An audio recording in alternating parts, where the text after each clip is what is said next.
Ah,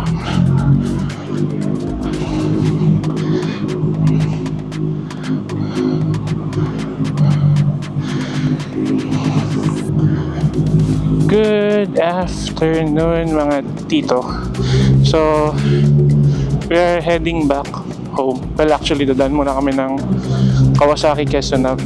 Bali, may appointment lang si Mrs. for her annual physical check-up. Alam niyo na yan sa mga empleyado dyan.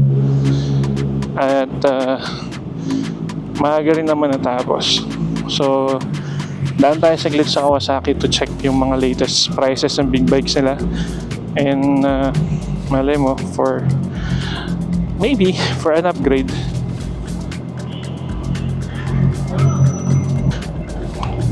So kung makikita nyo ngayon yung camera na din naka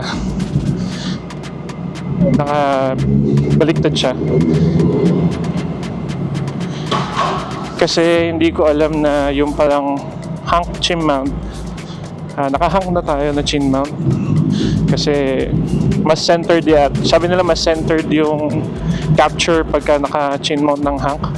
At ang hindi ko na kinulang ako sa research ng product, kailangan pala niya ng extension para maitayo mo yung camera ng diretso. Kasi kanina, yung unang vlog, yung unang on ko ng video ay sobrang nakayuko nung camera. Mapakita ko sa inyo yung video ng itsura niya. Nakatutok lang siya sa tangke.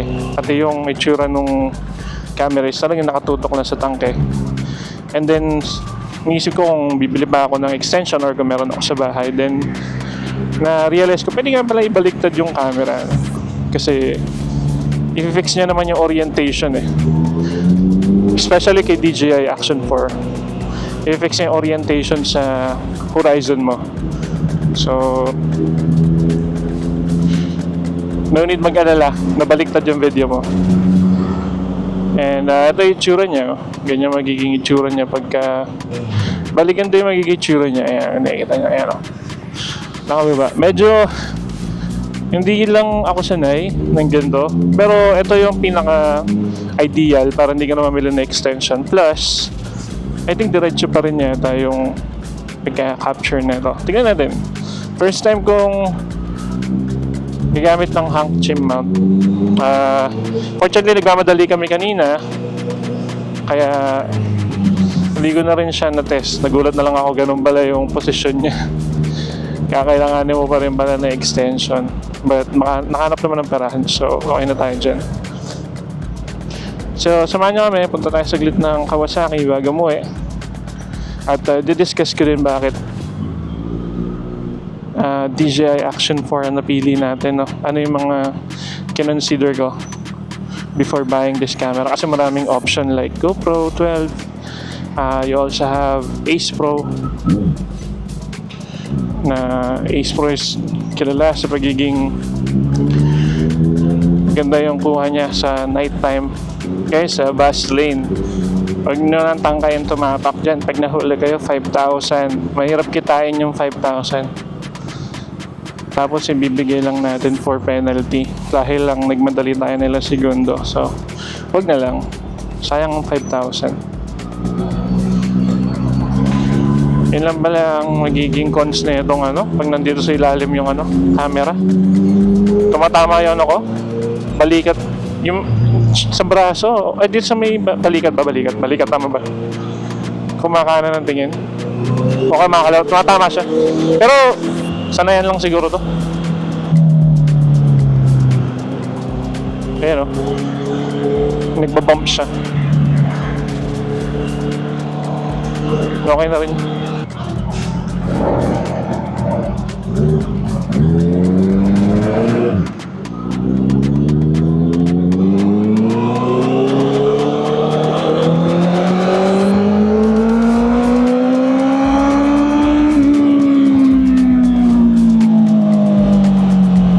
Nabi mo ba?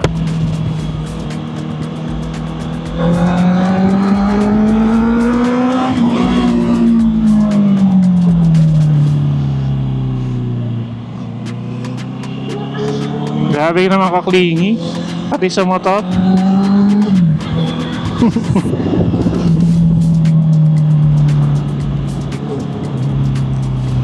Ay, ang luwag ng camera. So, nandito tayo sa West Avenue. At ayan, si OBR.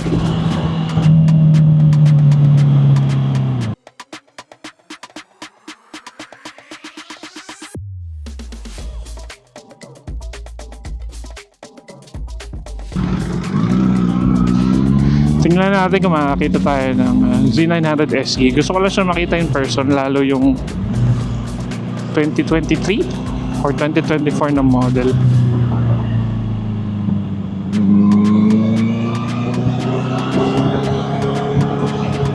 Then uwi na rin tayo.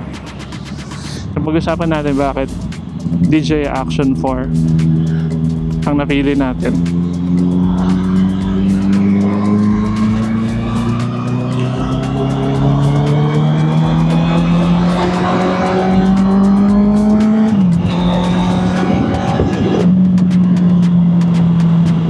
Ha?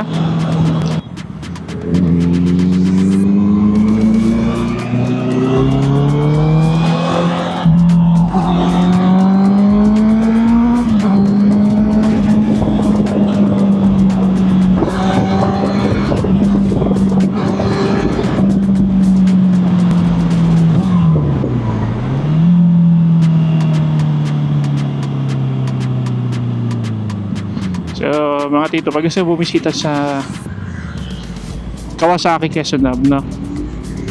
Make sure na maayos yung mga motor nyo kasi baka masiraan kayo doon sa Pegasus. Okay, masiraan kayo dito sa may Classic.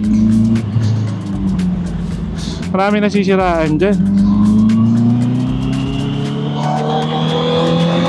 At todo nyo nang check yung motor nyo tsaka yung kotse nyo. Andito na tayo. Close ba? Baba ka. Close na tao. Ay, boss.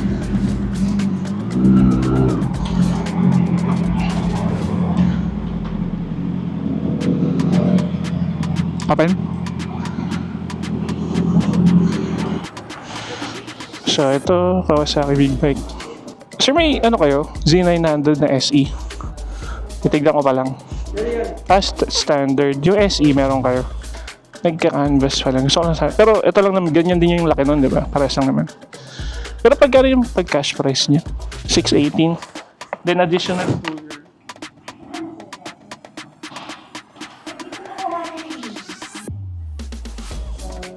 Nag-inquire lang tayo ng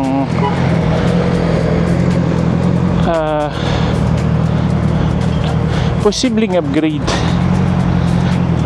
sa ating CB. So hindi ko pa i-reveal kung ano yun kasi hindi ko pa rin naman ma-reveal kung kailan ko mabibili. So hintay lang muna tayo hanggang sa may chance na tayo or may budget na tayo makabili, makapag-upgrade ng bago. Hindi ako nag-club kanina, kamote.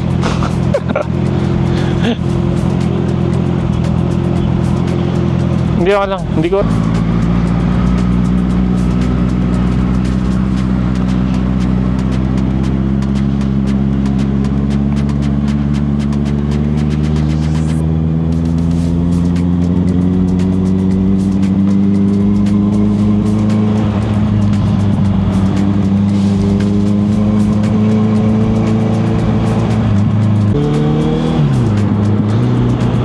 So, yung kanina nga sinasabi ko mga tito, yung about sa bakit DJI Osmo Action 4 na napili natin, ano.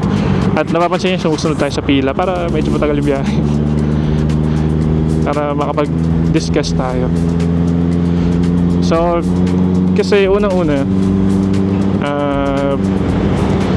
talagang since then, nung na-appreciate ko yung drones nila, naging fan na ako ng DJI.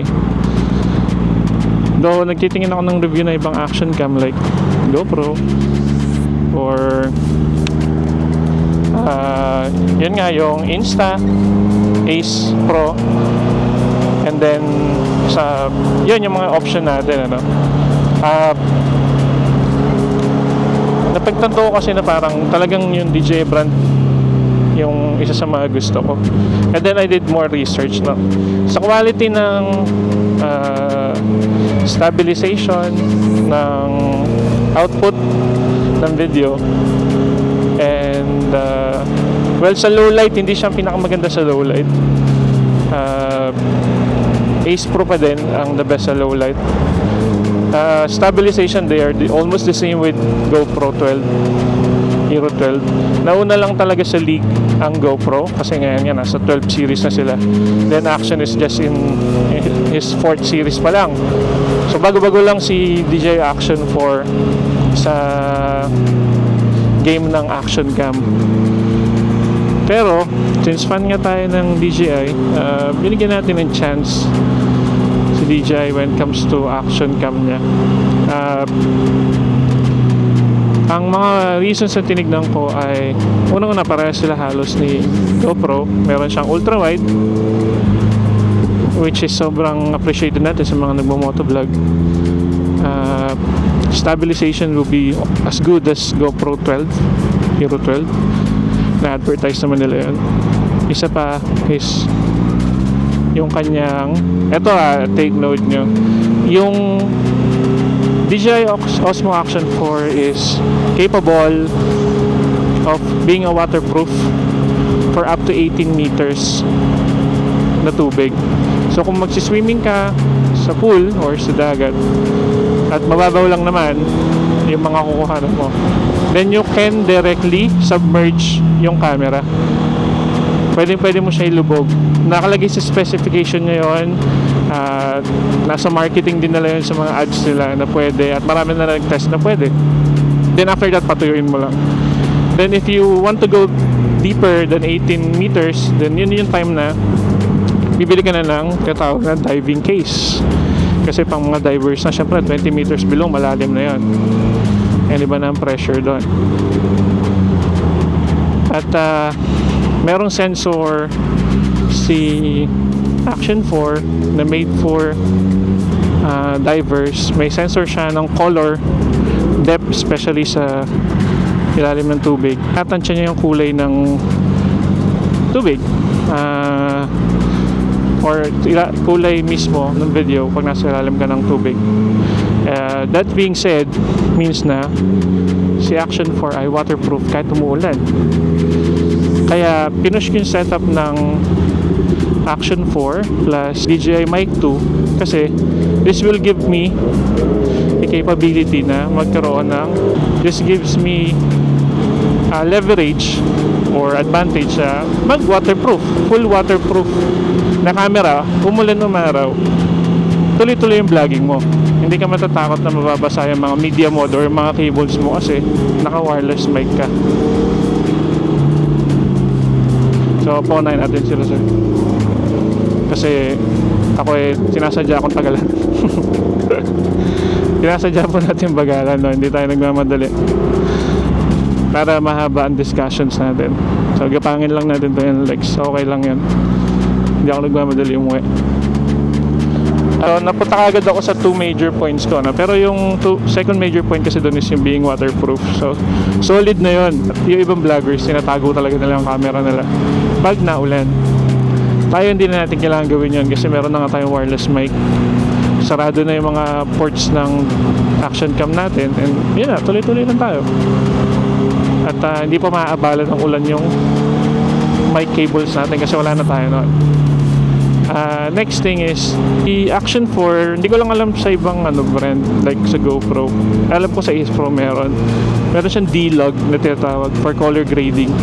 So si D-Log is ginagamit yun ng mga yung mga malalapit na nag-vlog and videography kasi I believe, as far as I understand, pinapababa niya yung kulay na nakukuha. So pag nag-apply si editor ng color grading, mas ma-apply niya yung gusto niyang kulay kasi mas monotone yung kulay na nakukuha ng camera. Hindi masyado matingkad, hindi mahirap i-color grade. Para yun dun sa mga editors na mahilig mag-color grading. Sa atin naman, ginagamit ko lang naman yung natural na kulay kasi hindi naman ako mahilig mag-color grade. So yan na, masipag tayo. And lastly, major point is yung price niya. Kasi gusto ko talaga yung Ace Pro, number 1 siya sa listahan ko. But pag binili mo kasi yung Ace Pro normally, at si Insta360 that's to give you a information na nagtanong-tanong ako, normally unit lang yung mabibili mo. Sa kanila wala pa sila ng mga pangkabit, wala pa sila ng mga kits na tinatawag para makapag-start ka. So you're just gonna buy the unit itself plus 1 battery. That's for a price of 25,000 to 30,000. Ngayon, si DJI Action 4, mabibili mo yung adventure kit niya, yung kompleto ng set. You will be having a charging hub, 3 batteries, and dalawang pang-connect or yung magnetic latch na tinatawag for just 25,000. It's definitely a big savings talaga. So wala akong naging problema sa kanya sa overheating, wala pa namang ganon, wala pa namang problema sa capture ng camera. Siguro medyo naging issue ko lang yung previously magmo-moist yung camera niya for some reason, but nawawala din naman agad. And then yun lang, yun yung mga main reason bakit ko siya kinonsider. Bakit, ayan, dalawa nga yung Action 4 natin, isang front at sa top. Kasi goods naman ako sa kanya. And then the price itself is also goods. Nakakuha na ako ng dalawang magnetic latch, dalawang adapter, almost 6 na yung battery ko for the 2 cameras. Marami lang akong palitan. And then yung battery life niya, sa pagbablog, I think inaabot ako ng 2 hours and 30 minutes per battery for 4K resolution. Ang resolution po ng video natin ay 4K 4K 60 fps. Ganyan lagi yung kuha ko, mapa front, mapa secondary or primary camera, laging 4K 60 fps kasi mas feel mo yung pagmumotor pag ganun yung, for me mas feel ko yung video pag 60 fps kasi yung movements will be almost the same as authentic movement pag nagmumotor ka. Yun lang naman, that's the good of it. Hopefully nakakuha kayo ng idea bakit itong camera na to napili natin, at medyo nabigyan kayo ng kalinawan kung nag-iisip-isip pa kayo alin sa dalawa. But again, major points is waterproof, umulan man hindi nyo nakailangan ipasok, tested ko na po yun.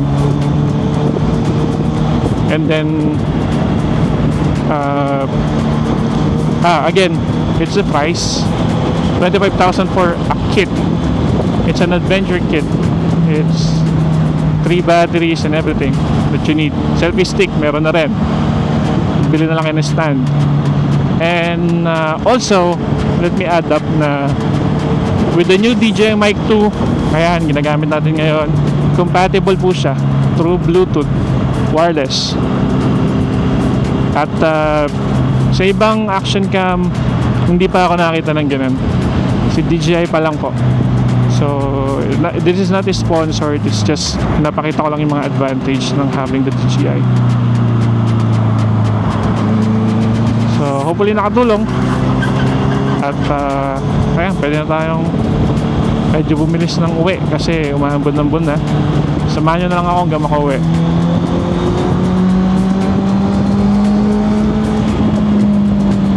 At para hindi tayo abutan ng ulan. So thank you so much sa pananood sa mga vlog. Meron na tayong 189 subscribers, no? Kaya mo yun, konti na lang, 190 na, isa na lang. Pero thank you so much. Alam ko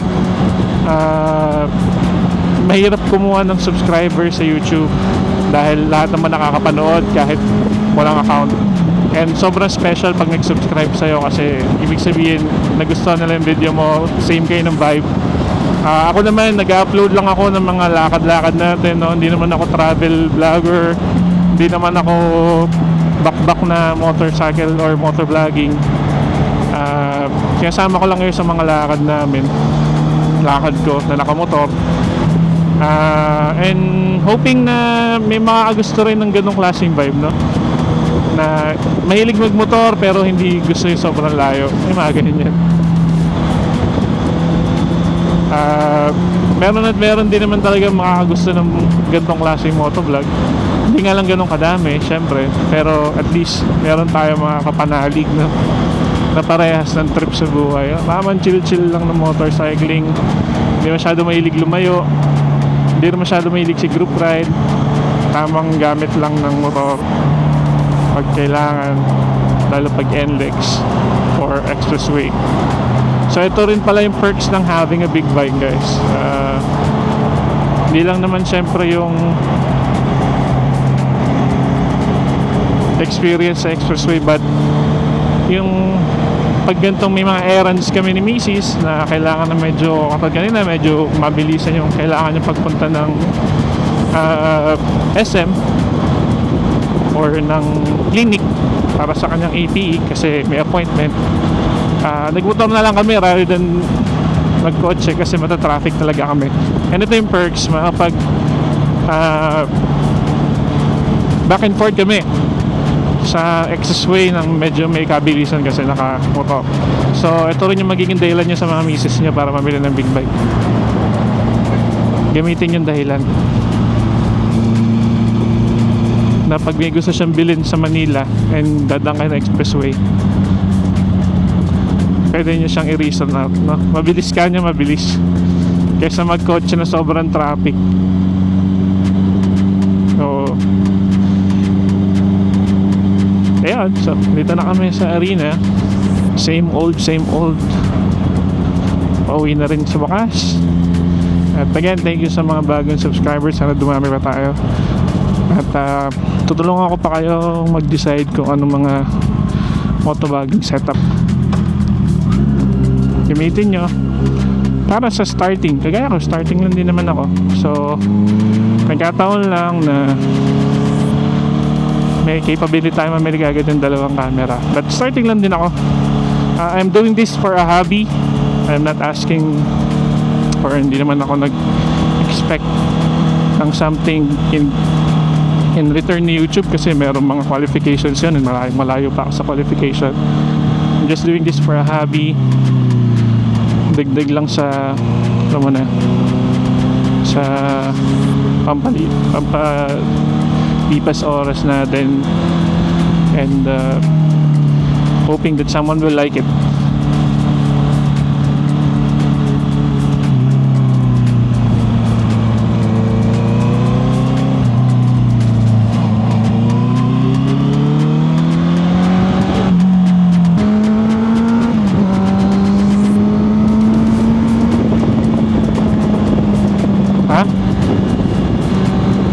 Karton?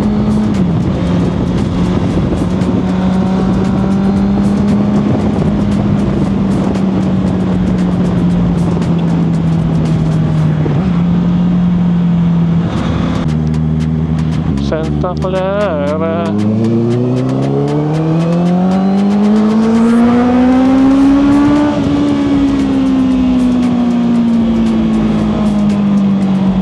Woo! Love the Jeddah!